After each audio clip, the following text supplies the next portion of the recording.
जल के बारे में पढ़ना है कि जल जीवन का आधार होता है। पृथ्वी पर 3/4 भाग यानी 71% भाग जल है और 29% स्थल है। जल चक्र के बारे में हमको पढ़ना है। पहले स्टेप होता है वाष्पीकरण। नदी से क्या होता है, जल वाष्पित होकर के जल का वाष्प में बदलना ही वाष्पीकरण कहलाता है। वाष्प कहिए, इसको भाप कहिए। दूसरा काम जब वाष्प के रूप में जब ऊपर जाता है तो संघनन होता है। संघनन में क्या होता है, संघनन में भाप बादल के रूप में बदल जाता है। उसके बाद तीसरा नंबर है वर्षा।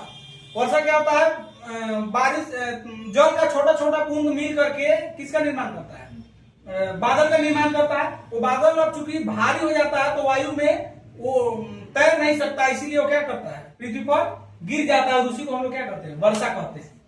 फिर बाद में जब वर्षा होगा तो ये पानी कहाँ जाएगा, फिर नदी समुद्र में जाएगा। यही जल चक्र है। फिर ये जल फिर वाष्पित होगा, फिर संघनन होगा, फिर वर्षा होगा, फिर नदी पर यानी पृथ्वी पर आएगा। ये जल चक्र आपका है।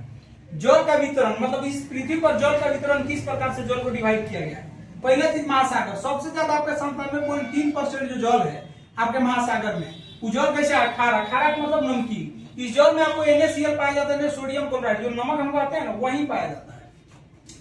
ये तो नमक वाला जो जल है 97.3% है। दूसरा है बर्फ या हिमनद। बर्फ का मतलब होता है, बर्फ समझ रहे हैं, हिमनद का हिम का मतलब भी बर्फ होता है, अनद का मतलब नदी, हिम का नदी यानी बर्फ का नदी।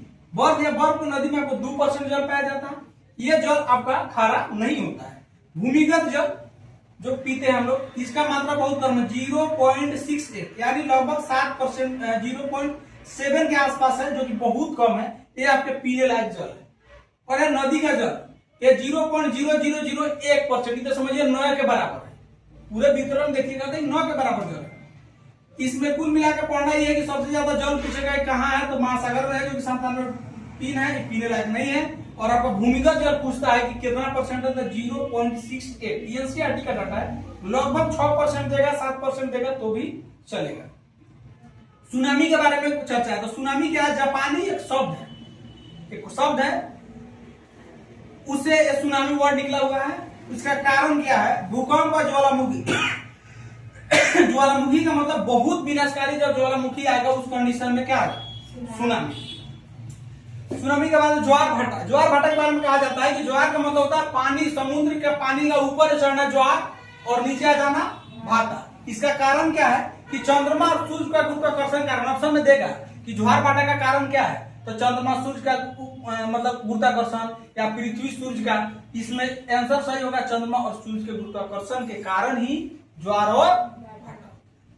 दो टाइप का होता है, उच्च ज्वार है, निम्न ज्वार। उच्च ज्वार कब होगा, जब यहाँ पे आपका रहेगा सूर्य और यहाँ पृथ्वी, बीच में अगर चंद्रमा आ जाता है तो दोनों का गुरुत्वाकर्षण ज्यादा होता है, इसीलिए ज्वार होगा बड़ा तो भाटा भी होगा बड़ा। पानी जितना स्पीड से ऊपर चढ़ेगा उतना स्पीड से पीछे भी तो जाएगा, तो वहां बड़ा उच्च ज्वार भाटा का निर्माण होगा, वहां पे बहुत पानी का लेवल अप डाउन होगा।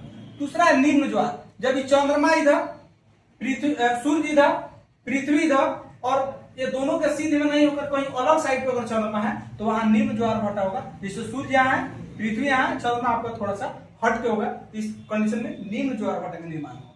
तो उसके बाद है महासागरीय जलधारा, जो समुद्र के अंदर जो बहती है जलधारा, उसको हम लोग महासागरीय जलधारा कहते हैं। ये दो प्रकार का होता है, एक है गर्म जलधारा, दूसरी है ठंडी जलधारा। गर्म जलधारा कहाँ पाएगा, आपको भूमध्य रेखा के जो भूमध्य रेखा है उसके आसपास, देखिए यहाँ भूमध्य रेखा है, इसके आसपास जो जलधारा पाई जाएगी वो गर्म। क्योंकि यहाँ पे गर्मी का कारण है कि सूर्य का जो पानी है वो डायरेक्ट आपको पड़ता है सीधी रेखा पर। सूर्य का जो गर्मी है डायरेक्ट जो किरण है भूमध्य रेखा पर पड़ती है, इसलिए यहाँ गर्मी ज्यादा हो जाता है। इसलिए यहाँ का जो समुद्र का पानी होगा कैसा होगा, गर्म होगा। और ये गर्म होकर के ध्रुव की तरफ चलेगी। एक ध्रुव है ना, उत्तरी ध्रुव और दक्षिणी ध्रुव, इसी की तरफ ही बहेगी।